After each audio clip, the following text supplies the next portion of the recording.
Назерке деген қарындас сұрайды. Білезік, алтын білезік тағу, күміс білезік тағу, бұл қашаннан басталды? Бұның қиссасы бар ма дейді. Мен айтамын, қиссасы бар дейді. Ең бірінші дейді, адам ата жерге түскеннен кейін қарны аш дейді, тамақ ішетін болғаннан кейін. Сосын Жебірейіл періштені жіберді дейді, үйрет анаған тамақ істеп деп. Назерке алғаш рет Жебірейіл періште келеді дағы әйелдерге емес, адам атаға еркекке үйретеді. Мынаны былай қуырасың, мынаны былай пиязды саласың, мынадан мынандай шығады, етті тұздайсың, пәле уақыт қуырасың деп айтты дейді. Содан не керек, адам ата үйрене берді, содан ол повар болып кетті дейді, аспаз.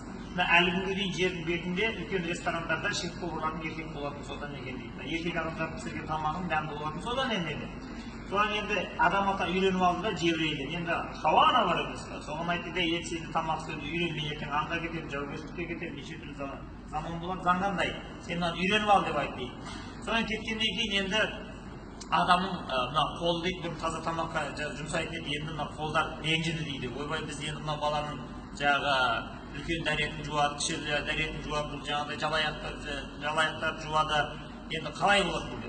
Сосын Құдай тағала тұрып тағына әйел адамға айтты дейді, қолына гауһардан білезік тақсын, алтыннан білезік тақсын, күмістен білезік тақсын. Сонда қолдарына алтыннан білезік тақса, күмістен білезік тақса, істеген тамақ таза болады деп айтты дейді.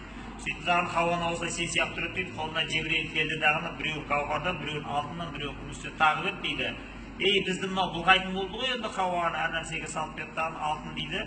Тастың ішіне секіріп кетті дейді, гауһарта суға қашып кетті дейді. Содан бастап мына гауһарта судың астынан шығатын болды дағына, алтын дейді, тастан шығатын болды дейді. Адамға адал қызмет қылып күміс қана қалып қойды дейді.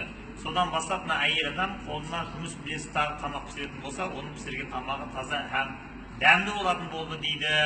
Мына бойдағы дейді, жаңағыдай аз кем ауыртпалықтың бәрін алтын анда-санда алады, ал күміс Құдайдың құтты күні алады деген әңгіме содан шықты дейді.